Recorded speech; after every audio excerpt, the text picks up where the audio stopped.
many times have you heard the terms anxiety, depression, or schizophrenia? We hear these terms on a daily basis, but we never really understand the concepts and how they came to be such important factors in our society. We see the words anxiety or even bipolar printed on sweatshirts and hoodies as trends, but little does our society know that these mental illnesses are psychological disturbances in one's everyday life. I'll be talking about psychological disorders. I am credible to talk on this topic because I did extensive research and I also used to be a psych major myself.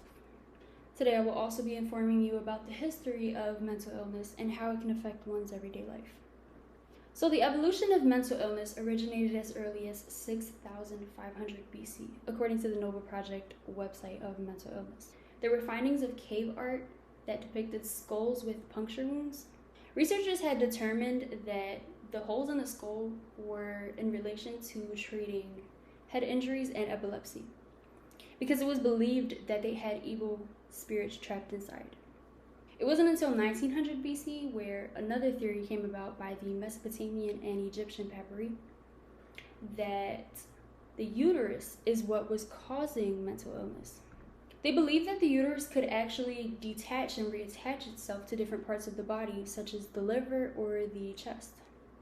This theory also made them believe that the uterus is what was causing painful symptoms. It wasn't until later on that the Egyptians and the Greeks came up with a solution that involved foul-smelling substances to navigate the uterus back to its original placement. In 400 BC, Greek physicians debunked the supernatural and religious rumors behind mental illness. Many theories and assumptions in relation to mental illness arose throughout the years. These assumptions led to the mentally ill being treated very poorly and as if they were animals. By the 13th century, women with mental illnesses, especially, they were portrayed as witches that were possessed. Witch hunts began to take place throughout the 15th and 17th centuries, although 2 Dominican monks tried to convince people that women weren't witches. The witch huntings carried on until the 18th century, and more than 100,000 speculated witches were persecuted. When mental illnesses became more and more common, asylums and hospitals were made to institutionalize. The governments were responsible for providing the mental ill necessities in exchange for their independence. They were treated as inmates and they were also chained up to walls. They believed that this was the only way that the mentally ill became stable, by implanting fear. Many didn't see this as a treatment or a cure, so by the 19th centuries, protests began. And these protests actually started to change perspectives. Impacted by the protests, an Italian physician, Vincenzo Chiarughi, tried a new approach at his hospital in Florence, Italy, and remove chains of patients. Another physician, French Philippe Pinel, also began removing chains. He moved patients to better rooms with fresh air. He also allowed his patients to move around. By 1796, a man by the name of William Tuke pushed to establish the York Retreat. This allowed patients to be guests rather than prisoners.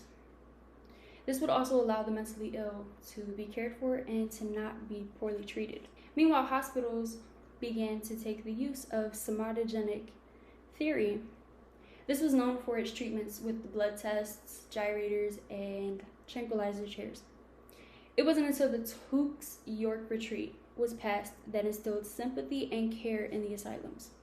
You fast forward to the 19th century, where virtuous treatments had to be deserted because these asylums started to get overcrowded. A retired school teacher by the name of Dorothea Dix, she noticed this and she vouched for the mentally ill. She helped establish over 30 mental institutions in the US and in Canada. As years go by, the mentally ill are being observed and studied. As technology advances, we are introduced to the DSM, which is known as the Diagnostic Statistical Manual.